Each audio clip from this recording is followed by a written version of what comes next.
Je m'occupe du problème du Rwanda et de la RDC qui se battent. Nous essayons de régler ces problèmes. D'abord, Bandeko, vous avez compris que Donald Trump a commencé par dire qu'il s'occupe du problème de la RDC et du Rwanda qui se battent et non du conflit congolo-congolais.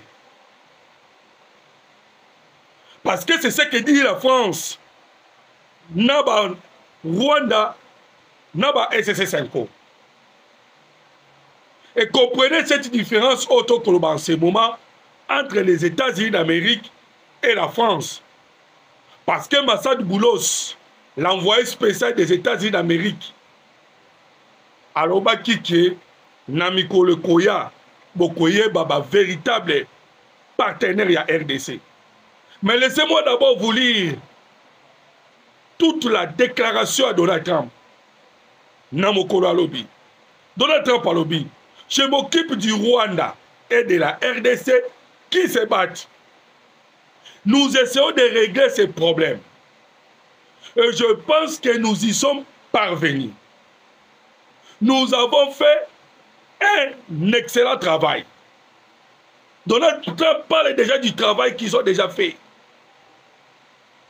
Et il pense déjà y parvenir. Mais vous avez vu comment on a en ce moment, il y a les Rwanda qui ont troublé l'intérêt AFC M23. Et même Corneille Nanga, qui a continué Bitumba. Et pourtant, les États-Unis d'Amérique, bande Koba Congolais, a lobby que nous sommes en train d'essayer de régler ces problèmes. Nous avons fait un excellent travail et nous y sommes parvenus. Et qu'est-ce que vous allez remarquer? Vous allez remarquer que dans le processus, il y a Washington. Dans le processus, il y a Qatar. Où vous allez coller en ce moment. Vous allez constater que il y a des accords où vous allez dans là. Il y a l'accord de paix.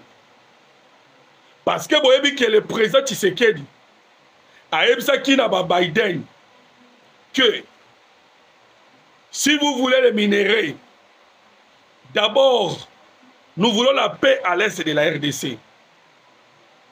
Tshisekedi a dit à Biden, nous voulons la paix. Voilà ton co-signé. Et vous allez constater que Awa Toko signé l'accord Mibale, l'accord de paix et l'accord de coopération économique. Bandeko, bon se méfier na Bandeko o bazali koloba que na accord économique oyo RDC ko signé na Rwanda et plutôt na États-Unis d'Amérique ezali ko brader ba minéraux, c'est faux et archi faux. Parce que ba Congolais ba koloba bazali koyeba te que code minier eza déjà. Et la bataille aux alliés communs à l'Eloyo, l'Union européenne, les CC5, les Rwanda, Nanga, Bazali Kobo et Atoko un accord de paix, c'est parce que Bayebi qu'ils ont les intérêts, Oyo Basengani Bazoua, Nassima Moïse Katumbi et les autres. Donc il faut renverser Tshisekedi pour que va ramener le code minier au Ezala de signé. Signé par qui?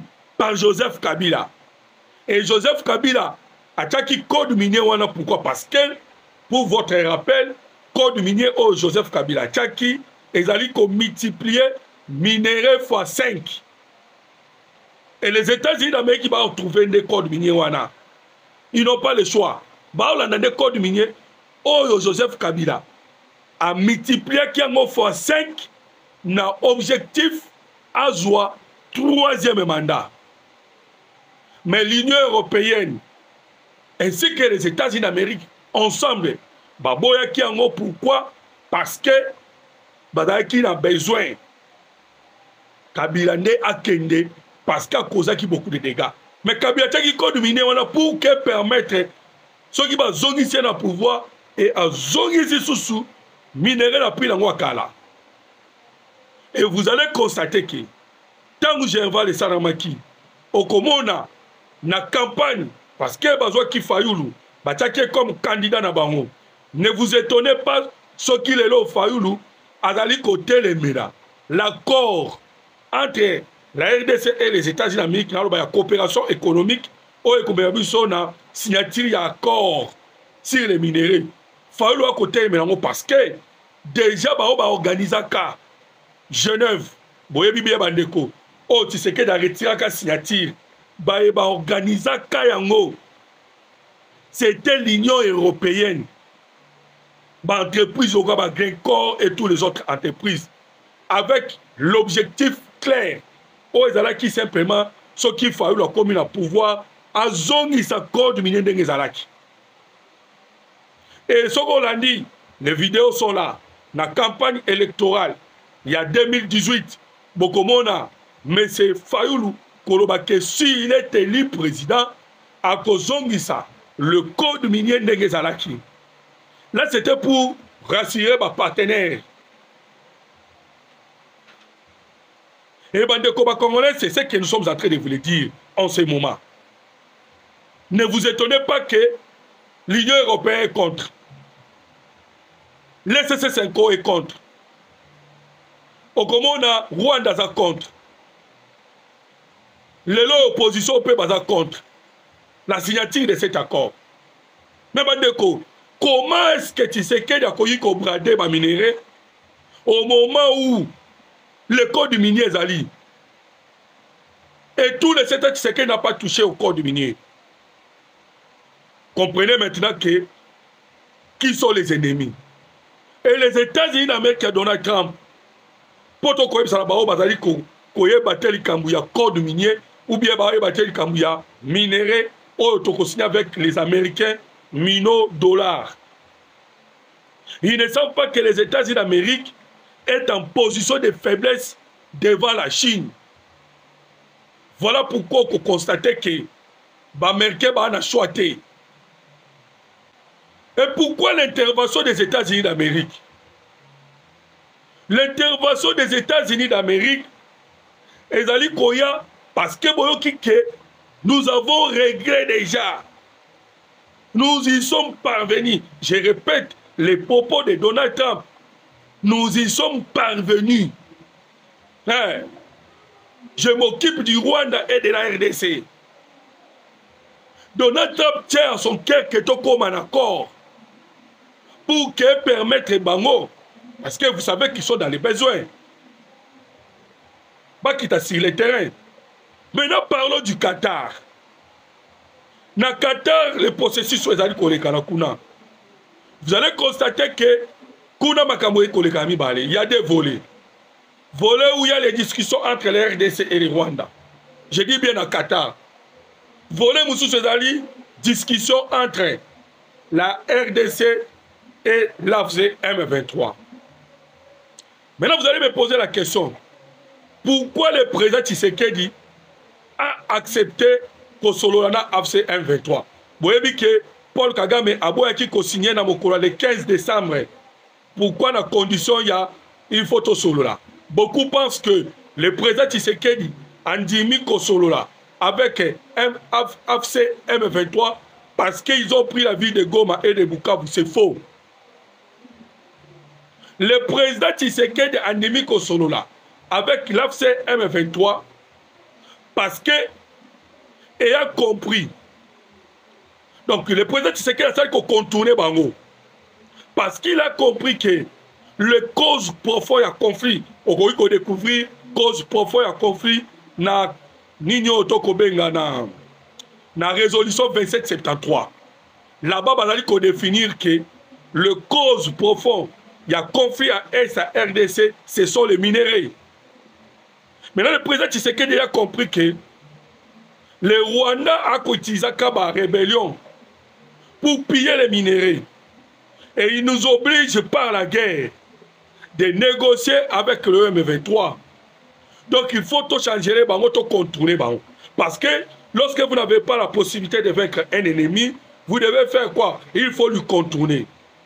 Le président lui a contourné les M23 AFC. On en a causé directement avec les Américains. Pour que les Américains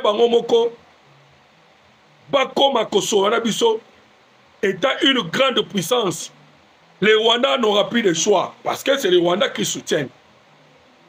Maintenant, à ce moment, le M23 maintenant va perdre Maboko sur les minéraux. Sachez bien que s'il y aura une intervention ou une puissance qui s'exercer contre les Rwandais et qu'on a directement pour qu'il va comme à un niveau qu'on lâche Rubaya, Oboebaki, et Zagi na Maboko ya Mwanga Chuchu. Maintenant, les États-Unis d'Amérique qui ils feront la pression économique et puis diplomatique au Rwanda. Les M23 maintenant, commis maintenant sans cause. Les lois maintenant ba discussion là bango pourquoi bandeko ba congolais. Parce que et même ceux qui ba sengi quoi que ce soit ba kosenga. Vous allez comprendre que na nyonso o bango ba kosenga. Soutien Rwanda koza sous possibilité. Donc ba demande à bango ça c'est pacte. Et maintenant, qu'est-ce que font les États-Unis d'Amérique? Les États-Unis d'Amérique, Azali Koben de Rwanda, malem jusqu'à la signature de l'accord de paix. Parce que n'oubliez pas qu'il y a des accords. Il y a un accord de coopération économique et accord de paix. Les États-Unis d'Amérique vont obliger les Rwandais de signer l'accord de paix. Et directement, lorsque le Rwanda signera l'accord de paix, directement, les États-Unis d'Amérique, à cause de la forcing na Rwanda, et à obliger les Rwandais à retirer les militaires. Et ces gens-là qui sont en train de négocier dans Qatar, les AFC M23, Liboso le Baoba Rosalakagana, désarmement, démobilisation, paix cantonnement. Parce que les États-Unis d'Amérique, Balali, complètement, c'est décidé complètement. Bandeko, vous comprenez maintenant que au moment où les États-Unis d'Amérique, alors bien, ça c'est le président Trump, alors bien que je m'occupe du Rwanda et de la RDC qui se battent. Maintenant, qu'on consulte le langage, il y a SCC5. Maintenant, qu'est-ce que la SCC5 est en train de faire maintenant? Démarche d'abord, ils ont un objectif fini. Vous ne voyez pas que démarche d'abord SCC5 et tout ce qui est en train de se faire. Parce que ce qu'on a lobby bongo pour parce que bazali ko kende na lo mango une vitesse il y a qu'on remonter ma tension du côté AFC M23. Oh, les États-Unis d'Amérique à Luka pour contourner bango en faisant signer aussi vite possible le Rwanda la signature de l'accord de paix pour permettre maintenant que parce que M23 a un statut de mon côté, ils sont protégés par le Rwanda. Maintenant, comme on a fallu que ça la sortie médiatique telle que je pardonne Nanga. Donc, ils allaient dernière carte ya Kagame. Faoulou a Kosala le travail ya Kagame. Il est en train de faire la carte de Paul Kagame. La toute dernière carte ya Paul Kagame. En suivant simplement le ministre des Affaires étrangères ya Rwanda, na France 24. Topesa ka numéro na biso suka pourquoi bandeko to partager la vidéo à tout moment. Et vous allez voir que il est en train de dire que il utilise le verbe falloir. Il faut que la RDC a une initiative nyonso, y compris initiative il y a SSC5. Et vous allez comprendre que le Rwanda est en train de faire de manière vraie possible Kakoy Kosala pour que akoka ko remettre mamusana surtout pour ezali ko sala ma zéro. Wana ezali face B ya Rwanda. Et aujourd'hui comment on a démarche ya ba SSC5 ezali simplement l'objectif ya ko vandisa batu tout na table, y compris Nanga. Et sachez bien que Nanga est le président. Il y a AFC bar M23. Et dans les M23, il n'y a que des Rwandais. Donc c'est pour nous amener toujours dans la Kozongi, Saba Rwandais, dans la Katia, administration et la politique. Voilà maintenant pour nous viser Nini. Pourquoi est-ce le président Tshisekedi? Les SSC5, M. Fayoulou, bazali ko combattre Tshisekedi ou bien le Congo. Parce que tant que Koloba bali misi Nanga, Watokoba, Fayoulou. C'est-à-dire que Nanga koya sona ba institution. C'est lui qui a tué plusieurs personnes. Aya sona ba institution.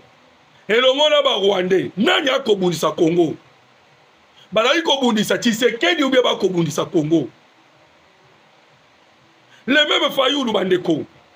Okoki ko commenter na ba commentaire. Oye bisabiso pe oyo yebi sirie.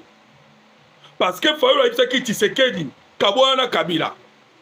Parce que Kabila c'est un démon. Les mêmes Fayoulou a bien dit Tshisekedi patin. Ayoko benga Tshisekedi dictateur. Mais qu'est-ce qui fait que lui qui avait dit à Tshisekedi de se séparer na Kabila, aujourd'hui il part s'allier avec Kabila. Kabila qui est un ancien président, Oyo en ce moment, c'est Minindou qui compte un beau cannabis. Et c'est la personne Oyo Bango Bakeko s'allier. Ils combattent Tshisekedi ou bien Bako combattre Congo. Voilà Bandeko. On se pose ces questions. Et au cours quand nous voulons le dialogue de 5 ans. Mais le dialogue est 5 ans. Donc, vous comprenez que dans ces pays, Todara qui infiltre à niveau de l'église. Parce que comment est-ce que je ne pense pas qu'un Congolais peut arriver à combattre des Congolais dans le sens auto comme on a les lots. Non, nous ne comprenons pas. Parce que le pays n'appartient pas à Tshisekedi. Vous combattez le pays ou bien vous combattez Tshisekedi. Voilà maintenant confusion et côté. Comme il faut combattre même le pays au lieu de combattre le président Tshisekedi. Voilà Bandeko. Voilà seulement ce qui se passe en ce moment dans Mboka Congo, Mboka Nabino, Mboka Nabino. Tu as vu ça qui bino que quant aux Américains, outre discours, on a outil Kota de Sayo, il y a Félix Antoine Tshisekedi Chilombo. Mais il faut savoir que les États-Unis d'Amérique, ils sont déterminés. Pas bien que tu allais déterminer. Donc aussi sa guerre, il y a SRDC. Et même notre émission peut partager pour que ce qui se passe en République démocratique du Congo, votre pays, notre pays. Mon numéro de téléphone, c'est plus 243 89 40 330 80. Plus 243 89 40 330 80.